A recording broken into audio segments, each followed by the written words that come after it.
meet you. Okay, good afternoon. My name is Samuel Kalu Amamba. I'm from Eziale, Uwelu, Ekoleda, and presently the national president of Ekole Band of Opinion. Thank you. Yes, sir. Why have you, in spite of your current shadows, agreed to stay the face of the crisis reading Ekole Eda, which is your community? Yeah, I think that was a quite interesting question. I want to change the narrative a bit. Number one is Ekole used to be a crisis reading, but currently all the whole crises are now under perfect control. So that said, and no matter how tall or how big or large one grows, is not no one is big enough to serve his community. So my conviction to serve my community was born out of the fact that I want to see a community on the path of growth. Most of us have traveled far and wide, and it only makes sense that we bring all that we have seen somewhere else in terms of leadership, in terms of transparency, in terms of accountability. It only makes sense to bring such experience, such qualities to bear on one's community. So that's why, in spite of what you called a crisis reading community, I decided to take the bull by the horn to make sure I serve my community. I contribute my own quota to make sure that my community move forward. Thank you. Yes, sir.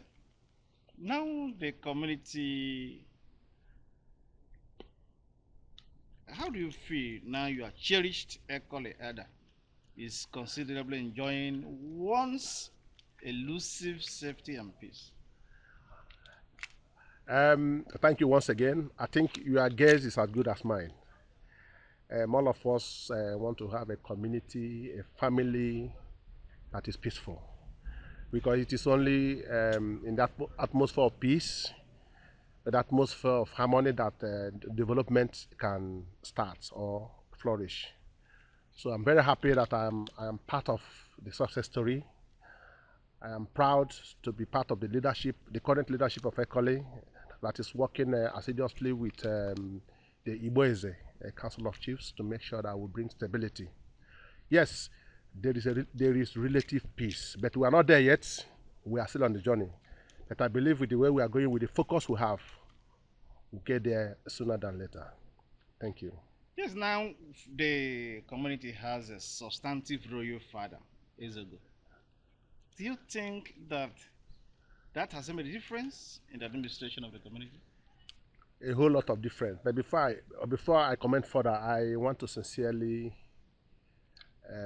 appreciate the executive governor of our dear state, His Excellency Prince Builder Francis Omunaya Unfo, for granting the cries of our community, for listening to the yearnings and aspirations of our community, and then handed over the long-awaited staff of office to our King, His Royal Highness, the Igbo is a third, Ezogo Igwe, John Igwe. So his presence has turned a lot of things around for good. Number one, there is leadership. Number one, secondly, there is focus. Now, the king, being who he is, of course, you need to go and maybe do some research about his background.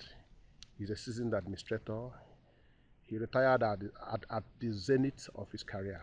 So his experience in civil service is is taking a positive toll on the community. So his emergence as a Ezogo of our community has brought stability and focus. It also make the work of the town union, that I am the president, it makes the work easier. It would have been a different ball game if the king was not there, or maybe the seat was vacant.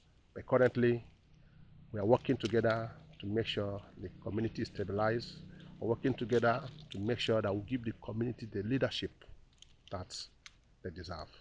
In most recent times, just before we leave you, a clique of parts of Ekole extraction stated in a media glare that you, Engineer Kalu, have been banished from Ecoled. What led to such a heavy proclamation and circumstances? I think it sounds funny because the day this I read it on the paper the same day. That was on 11th of July 2025. Immediately after a meeting with His Excellency in Government House, just as we came out of the Government House after the peace meeting, and I was confronted by a group of journalists that there is for me to comment. And I told them, when I went through the report, I told them there's nothing to comment because there was nothing of such. I also went further to look at people that are behind it. I just discovered that these are people, in every society, they say in every 12 there must always be a Judas. These are the Judas in our community. I don't want to speak so hard or dwell on them because that will amount to giving them the recognition or the attention that they don't deserve. But the long and short of the story is that there was no such thing. The only person or the people or an institution that has the authority to make such pronouncement is the Igboeze Traditional Council, in the person of whose chairman is His Royal Highness the Ezogo John Igwe. So when some disgruntled element in the community or some misguided or some misled persons, for whatever reason that is made known to them, come together and made such pronouncements, it didn't bother me. However, I have taken some measures when I saw it. So first of all, I put up a petition. They committed two offenses. Number one, they impersonated our king. Our king is still there. I mean, he has his staff of office badly issued to him by the state government, and he's still active. Number two, they defame my character. So I took them on that. I took them on those grounds, and I senated the case in the Commissioner of Police. The matter was referred to anti-cultism team. A couple of them were arrested, interrogated, and the matter is still pending. As we speak, I'm still consulting my lawyers whether to press any serious charge against them, because it was a crime against the community. That incident is capable of creating confusion in the community.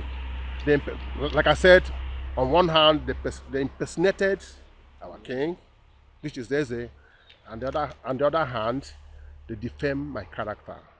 So those options are still on the table. I'm still talking with my lawyer for an advice whether to press any charge on them. So in summary, there was no such things. Of course, I mean, I'm in my community. This interview is happening in my house. I mean, I'm still I'm still the president of the town union till maybe in the next 4 years. And Just away from that, and just before we leave you, we understand you always have crowded shadows.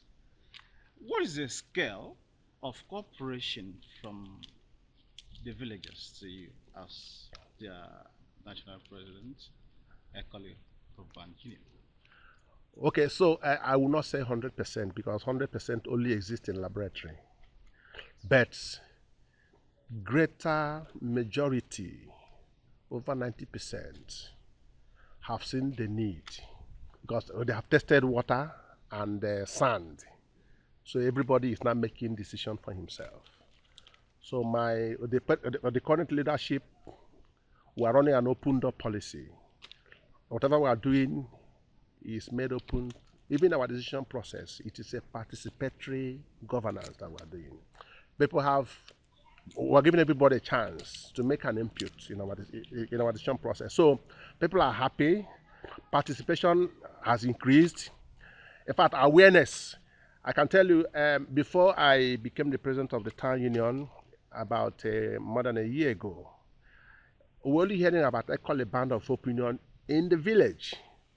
But now we have vibrant branches across the federation. Aba is so vibrant now, Lagos is so vibrant now, Abuja is so vibrant, Umuahia, Owerri, Abakaliki, to mention but a few, because of the level of awareness, because of the way we, we hasten people participation. So people are more aware now, people are more interested in what happens in the community through the town union. So if I use that as a yardstick to measure cooperation, I can tell you, yes, for sure, that more than over 90% of our people are now more interested in what happens in the community because of our open door policy. Thank you. It pleases us so much to have a Dr. Ideli Trust newspaper and Trust TV Abuja. We understand that when next we approach you for a matter of this serious importance, you shall oblige us. My pleasure. Thank you very much, sir. Thank you so It's much. a pleasure.